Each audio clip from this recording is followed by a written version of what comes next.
हमारे दरमियान में सहारनपुर से तशरीफ़ लाए हमारे मुअज़्ज़ज़ मेंबर पार्लियामेंट जनाब इमरान मसूद साहब, जो जेपीसी के मेंबर भी हैं और पूरी ताकत के साथ जेपीसी में इस बिल के ख़िलाफ़ आवाज़ उठा रहे हैं, उनसे गुजारिश करूँगा कि वो तशरीफ़ लाएँ और अपने ख़यालात का इज़हार फरमाएँ।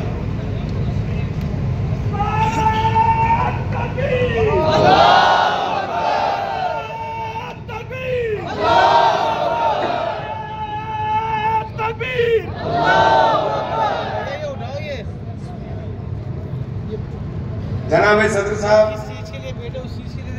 स्टेज पर मौजूद तमाम उलमाए इकराम, मौलाना मोहिबुल्लाह नदवी साहब हमारे साथी मेंबर पार्लियामेंट, अमीन कागजी साहब, रफीक भाई, हमारे सरपरस्त मौलाना तौकीर रजा साहब, मेरे बुजुर्ग, आज ही मेरी इत्तफाक से बात हुई, मुजद्दिदी साहब, चूंकि नक्शबंदी सिलसिले से मेरा भी बड़ा गहरा ताल्लुक है, और तमाम बुजुर्गों और नौजवान साथियों, महसूस ये होता है दौरे तबाही है, शीशे की अदालत में पत्थर की गवाही है। अल्लाह अल्लाह अल्लाह। दुनिया में कहीं इसकी तफ्सील नहीं मिलती, कातिल ही मुहाफिज है, कातिल ही सिपाही। वाह वाह वाह वाह वाह वाह। आज के इस माहौल के अंदर जो माहौल बनाने का काम किया गया और ये वक्फ बिल लाने का काम किया गया, इनको ये पता नहीं है कि वक्फ क्या होता क्या है, इनको ये जानकारी नहीं कि वक्फ क्या होता है, और पूरे मुल्क के अंदर प्रचार किया जा रहा है। सही बात कि वक्फ बोर्ड किसी भी जगह हाथ रखेगा और वक्फ की प्रॉपर्टी डिक्लेयर कर देगा। बैठे हमारे साथ मैंने उस दिन भी कहा था कि पार्लियामेंट के अंदर खड़े होकर के अगर हम कहेंगे वक्त नमाज पढ़ करके वक्त डिक्लेयर करो, तो कौन सा कानून है कि वक्त बोर्ड ये पार्लियामेंट को वक्त बोर्ड डिक्लेयर कर देगा? नहीं कर सकता है। ये संविधान है, संविधान के अंदर अधिकार है हमें दिए हुए, और इस संविधान के अधिकारों से हम बंधे हुए हैं। इस संविधान ने कहा कि आपको धार्मिक स्वतंत्रता है, धार्मिक आजादी है अपने मजहब को मानने की। इस संविधान ने धारा 14 के अंदर, धारा 29 के अंदर, धारा 29 के अंदर, धारा 30 के अंदर हमारे तमाम तर इदारों को संरक्षण देने का काम इस संविधान ने किया। ये तमाम धाराओं को पूरी तरीके से खारिज करता है। आर्टिकल 14, 25, 26, 30 अगर इनके ऊपर ओवरलैपिंग होती है तो पूरी तरीके से बिल गैर कानूनी है, किसी सूरत में मंजूर नहीं हो सकता है। वक्त कहां से आया? मुस्लिम लॉ के चैप्टर 11 के हिबा से वक्त निकल कर आया, और वक्त कौन करेगा? वक्त वो प्रॉपर्टी होगी जिसका मालकाना हक उसके पास है, वही वक्त हो सकता है, उसके अलावा कोई वक्त नहीं हो सकता। इन्होंने कहा कि वक्त कहीं भी डिक्लेयर कर देंगे। अरे कैसे डिक्लेयर कर देंगे? लोगों के बीच के अंदर, खासतौर से मेरे गैर मुस्लिम भाइयों से कहना चाहता हूं, आज घर में मेरे आग लगी है तो पड़ोस में घर तुम्हारा भी है। ये कहीं तुम्हारी मंदिरों की प्रॉपर्टी के ऊपर नजर तो नहीं है? आवाज उठने लगी है साधु समाज, संत समाज के बोर्ड बनाने की। कहीं ऐसा ही कानून ला करके वो तमाम तर प्राचीन मंदिर जिनके पास, चाहे वो साउथ इंडिया के हो चाहे वो नॉर्थ इंडिया के हो, उन तमाम मंदिरों के ऊपर तो कहीं नजर नहीं है कि इनके ऊपर भी हम काबिज होकर के बैठ जाएं। ये आवाज उठने लगी है। अभी तो आज हमारे घर में आग लगी है, अगर नहीं बुझाओगे तो ये घर आपके भी जा सकती है। ये मेरे गैर मुस्लिम भाइयों से कहना चाहता हूँ। सही बात है, बहुत सही बात। जैन दिगंबर बोर्ड कहता है कि उसके अंदर सिर्फ उसके मानने वाले होंगे। हिंदू एंडोर्समेंट बोर्ड बिहार का कहता है कि सिर्फ उसके अंदर वो लोग होंगे जो उस संप्रदाय से ताल्लुक रखते होंगे। काशी विश्वनाथ बोर्ड कहता है, क्योंकि उसका एडमिनिस्ट्रेटर वहां का डीएम होता है अगर कोई डीएम वहां दूसरा मजहब का मानने वाला आ जाए तो उससे नीचे का जो उस मजहब को मानने वाला होगा वही उसका एडमिनिस्ट्रेटर होगा। सेंट्रल वक्फ बोर्ड के अंदर 20 मेंबर, लेकिन सेंट्रल वक्फ काउंसिल आजकल खाली है। बिल कौन बना के लाए? बिल बनाने वाले कितने लोग हैं? कहां के साथ वुमेन एम्पावरमेंट होगा? हम महिलाओं को, मुसलमान की महिलाओं को अधिकार देंगे। अरे मेरी हिंदू बहनों को भी अधिकार की बात कर लो, हमारी बहनों की बाद में बात कर लेना, उनको भी अधिकार दो। देश के अंदर रहने वाले तमाम लोगों को अधिकार दो। लेकिन जब अधिकार की बात करते हो हजरत हंस रहे हैं, तो 12 नाम मैंने पढ़े, उन 12 में एक भी महिला नहीं थी। और इत्तेफाक से उसके अंदर हमने एक बात कह दी, आपको भी हंसी आएगी। 12 में 10 लोग ऐसे थे, मैंने कहा तुम वक्त को क्या जानते हो ये बता दो मुझे। अगर तुम सिर्फ इतना फर्क बता दो कि पाकी और नापाकी क्या होती है तो मैं समझ जाऊंगा कि तुम वक्त को जानते हो। तो पाकी और नापाकी नहीं बता सकते, बहुत बढ़िया, वो वक्त का बिल बनाने चले हैं। ये वक्त का बिल हमारी जायदादों को हड़पने की तैयारी है। सही बात। कहते हैं कि हम वक्त की हिफाजत करेंगे।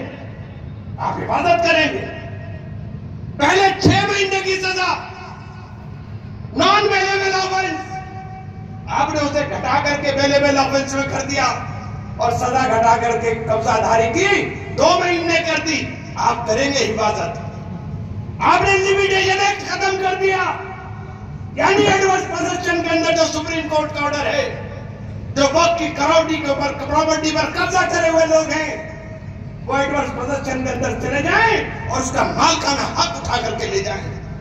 80% प्रॉपर्टी हमारी कब्जा हो गई, और जो कब्जा हो गई है उस प्रॉपर्टी के ऊपर ये सारे के सारे लोग एडवर्स पोजीशन में काबिज हो जाएं।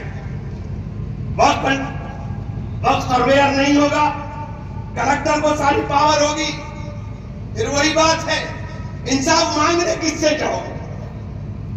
कलेक्टर ने कब्जा की प्रॉपर्टी और कलेक्टर से इंसाफ मांगेंगे। कलेक्टर का मतलब किसी व्यक्ति से नहीं है। जो हमारी प्रॉपर्टी है, जो वक्त की प्रॉपर्टी है, 1976 के अंदर मिसेस गांधी ने लेटर लिखा था सभी चीफ मिनिस्टर्स को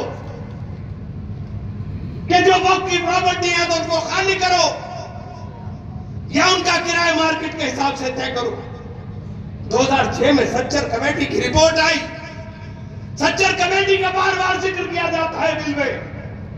सच्चर कमेटी के अंदर कहा गया कि अगर वक्त की प्रॉपर्टी का सही तरह से प्रबंधन हो गया तो सही तरह से प्रबंधन में वक्त की प्रॉपर्टी 12,500 करोड़ से ज्यादा पैसा वक्फ बोर्ड अपनी आमदनी का कर सकता है। जो आज अगर लगाओ तो ये 50 करोड़ से ज्यादा बैठता है।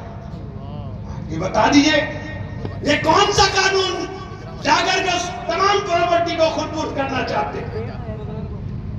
हमने कब्जा किया हुआ एएसआई बना 1871 में, डिपार्टमेंट 1871 में बना, 1904 से वो प्रबंधन कर रहा है। और एएसआई कहता है कि वक्फ बोर्ड हमें परेशान कर रहा है, हमारे मामलात में मदाखलत करता है। आपका काम क्या? आपको संरक्षण के लिए छोड़ा गया था, आपको मैनेजर बनाया गया था, आप भी मालिकाना हक मांग रहे हो। आप भी तय कर रहे हो कि जुमा की नमाज पढ़ सकते हो ताजमहल में, पढ़ने की नहीं, बंद कर दें, बंद कर दूं, लीजिए, नहीं बंद, मैं टाइम का पाबंद आदमी हूं, अगर आपको लगता है बंद। अरे बोलो भाई, बोलने दो यार। ताजमहल के अंदर आप नमाज पढ़ेंगे या नहीं पढ़ेंगे, ये तय आप करोगे। बैठे हुए इधर मस्जिद है, हमने कहा भाई आप कहते हो एनक्रोचमेंट है। अरे एनक्रोचमेंट तो आपने किया है। ये मस्जिद तो रायसीना गांव की मस्जिद थी। जब 1911 के अंदर जमीन का अधिग्रहण दिल्ली के अंदर शुरू हुआ तो ये मस्जिद वहां मौजूद थी। आप इसको बता रहे हो अधिग्रहण? कैसे चलेगा ये काम? जब तक समझोगे नहीं तब तक कैसे बदलेंगे हालात। बिल्कुल सही बात। समझना पड़ेगा, उस सबको समझना पड़ेगा। सही बात। और आज ये मुसलमानों के मसले पर है, कल जैनियों के होगा, सिखों के होगा, बौद्धों के होगा और सनातनियों के पर भी हमला करने की तैयारी करेंगे, क्योंकि इन लोगों को धर्म से मतलब नहीं, सही बात। इन्हें जायदादों से मतलब है। जायदादों से मतलब। ये तमाम तर जायदादें जो बड़े बड़े मठों की, बड़े बड़े मंदिरों की हैं, इन्हें उनसे मतलब है। सही मैं आप लोगों से अपील करने के लिए आया हूं, जयपुर के खासतौर से साथियों, कि ये एक्ट मैं समझता हूं आजादी के बाद हिंदुस्तान के अंदर मुसलमान के ऊपर अगर सबसे बड़ा कोई हमला हुआ है तो ये हमला है। हाय हाय हाय, अल्लाह अल्लाह। ये ना कब्रिस्तान छोड़ने वाले हैं, ये कहते हैं कि हम वक्त बाई यूजर खत्म करेंगे। बाई यूजर का मतलब क्या है? बाई यूजर का मतलब ये है कि बार बार कहते हैं कि हमें डीड चाहिए, हमें डीड चाहिए। डीड कहां से लाएंगे? डीड कहां से लाओगे? 1906 के अंदर हिंदुस्तान में रजिस्ट्री शुरू हुई, 1906 में रजिस्ट्री शुरू हुई और हमारी 90% प्रॉपर्टी 1906 से पहले की बात है। कहां से डीड लाएंगे? बहुत सही बात। क्या डीड ले आएंगे वैष्णो देवी मंदिर की? क्या डीड मिल सकती है बद्रीनाथ की? क्या डीड मिल सकती है तिरुपति की? नहीं मिल सकती, नहीं मिल सकती। क्यों नहीं मिल सकती? क्योंकि वो सब प्राचीन मंदिर है, वो सब प्राचीन जगहें हैं। जब रजिस्ट्री होती नहीं थी, उन सब के लिए सरकारी राजपत्र जिसे बोलते थे, गजट नोटिफिकेशन जिसे बोलते हैं, वो बाई यूजर आता है। जहां मंदिर है वहां मंदिर लिखा हुआ है, जहां कब्रिस्तान है वहां कब्रिस्तान लिखा हुआ है, जहां खानका है वहां खानका लिखा हुआ है, जहां ईदगाह है वहां ईदगाह लिखा हुआ है। ये उसको खत्म करना चाहते हैं, उसको खत्म कर करके ये उनको खुद मैं आपसे पूछना चाहता हूं, कब्रिस्तान नहीं होंगे तो दफन कहां होंगे? दिल करेगा नमाज पढ़ने के लिए, मस्जिदें कहां होंगी? कहां पढ़ोगे नमाज? इस कानून के जरिए मुल्क के अंदर अफरा तफरी का माहौल पैदा करना चाहते हैं। इसलिए आप लोगों से कहना चाहता हूं, बेदार होने की जरूरत है और उन लोगों को पहचानने की जरूरत है, उन लोगों पर दबाव देने की जरूरत है। तमाम मेरे उलेमा इकराम बैठे हुए हैं कि इस वक्त नीतीश जी हो, चिराग पासवान हो, जयंत चौधरी हो और सबसे बड़े चंद्रबाबू नायडू हो, इन्हें पकड़ने की जरूरत है कि आज हिंदुस्तान के अंदर अगर सबसे बड़ा खतरा हम पर आए, इस खतरे को ना पापी और साथ खड़े होइए और मुल्क के अंदर इस संविधान की हिफाजत करने का काम करिए। आप लोगों से इस उम्मीद के साथ कि मेरी बात को आप लोग समझने का काम करेंगे, जज्बात से काम नहीं होगा, बेदारी पैदा करेंगे और आने वाली नस्लों को हम लोग जो सौंप करके जा रहे हैं उसके ऊपर गौर और फिक्र करेंगे। बहुत बहुत शुक्रिया, बहुत बहुत धन्यवाद।